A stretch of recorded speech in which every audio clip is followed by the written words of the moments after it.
from American soil.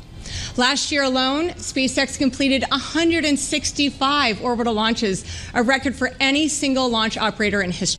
Transforming Starlink connects more than 12 million subscribers across 164 countries. The company leveraging approximately 9,600 satellites in low Earth orbit, bringing high-speed internet to communities that no terrestrial infrastructure public offering in the history of capital markets.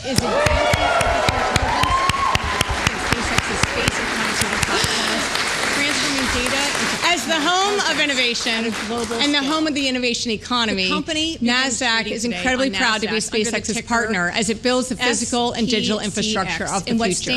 Your mission is now backed by the financial engines of the public markets with access to every investor everywhere. Congratulations to the entire SpaceX team. We cannot wait to see what comes next. As the home of innovation, please join me in welcoming SpaceX's President and Chief Operating Officer, Gwynne Shotwell, proud to be SpaceX's partner as it builds the physical and digital infrastructure of the future. Your mission is now backed by the financial engines of the public markets with access to every investor everywhere. Congratulations to the entire SpaceX team. We cannot wait comes next.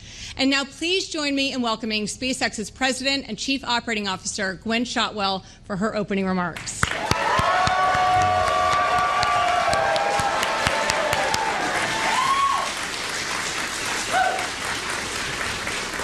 Good morning, everybody. So excited to be here. Today we make history again. History of making history.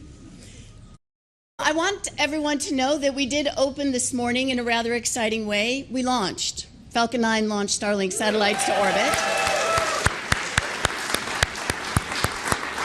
So what company would do such a thing on the day that they open in the public market? SpaceX would, right? I am so proud of this team. Today, this year, we are 24 years old. Elon founded this company in 2002, initially to build rockets and spaceships that will take humans to Mars, and even beyond. We've not quite gotten to Mars. We're almost at the moon. But let's just quickly run through the amazing things you guys have accomplished. 2008, 6 weeks after a failure of Flight 3 Falcon 1, we got the first liquid-fueled rocket to orbit from a private company. Yay. Yay. By the way, I should have prefaced this with, everyone said we could never get to orbit. Check. But it was a little rocket. Then everyone said, well, you can't get a real rocket to orbit. 2 years later, we got a real rocket to orbit, Falcon 9.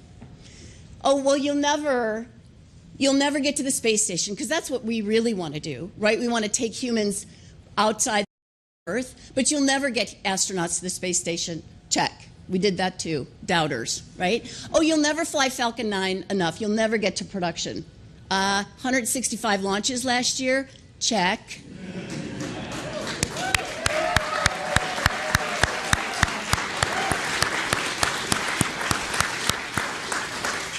You'll never build a rocket large enough to take humans to the moon and Mars. We build one.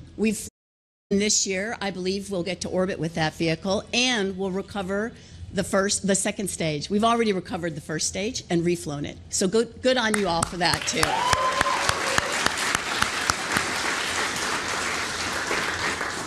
With the merger, the acquisition of XAI, is a group on the largest coherent gigawatt-class compute on the planet, which will help us truth-seek and understand the universe.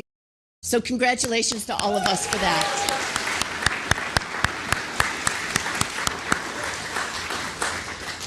So we're about 22,000 strong.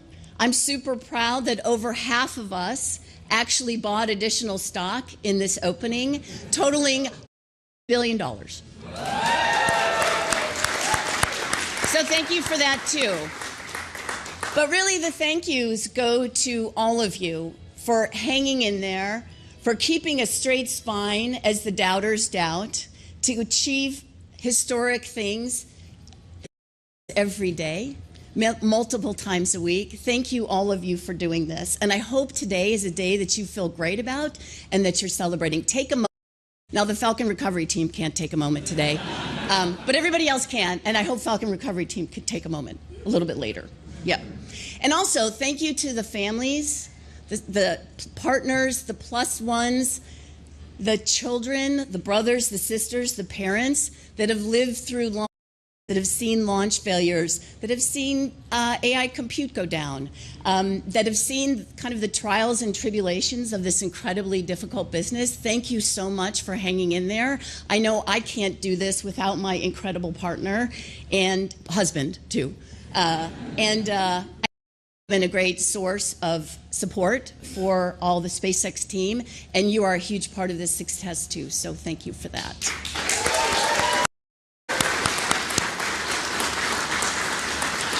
I haven't mentioned Starlink and Starlink Mobile yet. We're probably connected through that. So incredible team to do that, connecting those that are unconnected.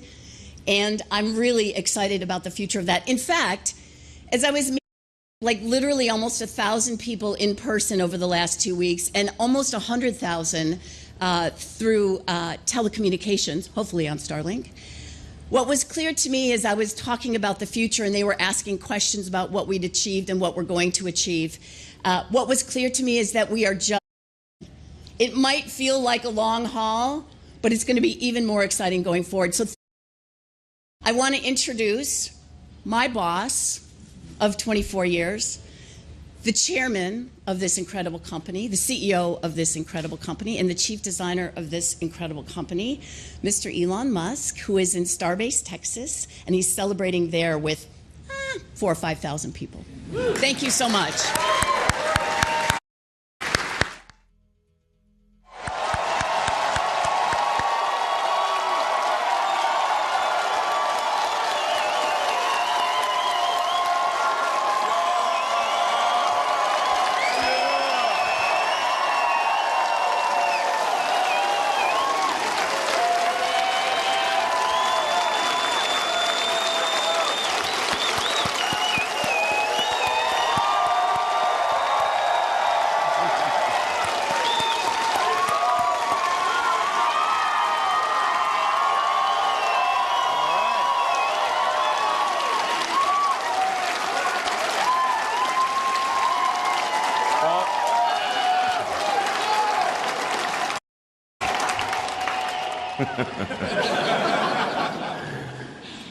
Well, thank you, Gwynne.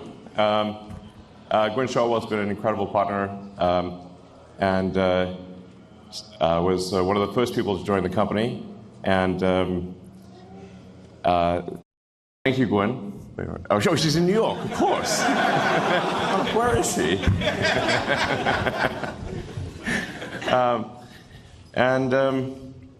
Yeah, it is certainly hard to believe that a little company that started in a warehouse in El Segundo is now going public for with the largest IPO that ever. And let me tell you, if people had told me this was going to happen, I was like, man, you must be smoking some really good crack, because I think this company's going to fail. I mean, I gave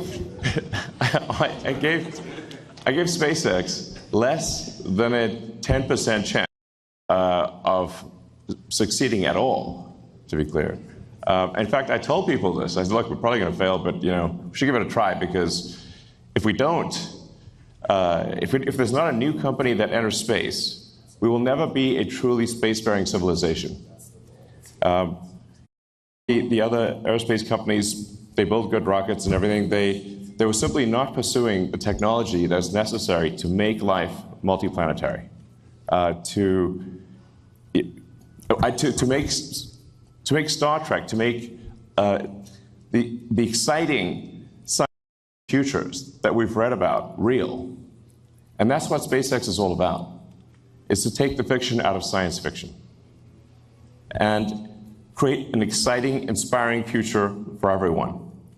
We want to be able to take anyone who wants to go to the moon, anyone who wants to go to Mars, or anywhere in the solar system, and maybe beyond the solar system at some point. We want to be able to take you there. Not just a few astronauts. I mean, literally you. If you watch, whoever you are watching this, SpaceX wants to be able to take you to the moon, take you to Mars, and ultimately beyond. And I'm confident at this point that with the incredible team that we have here, that we will do that for you.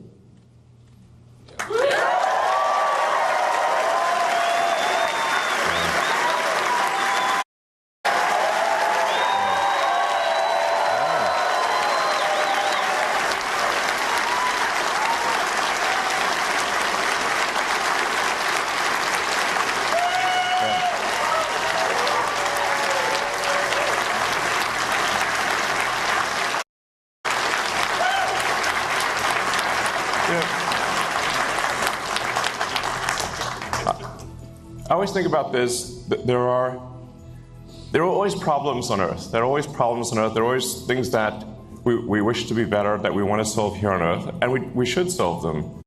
But there also have to be things that get you excited about the future, that make you glad to wake up in the morning, because you can't wait what happens next.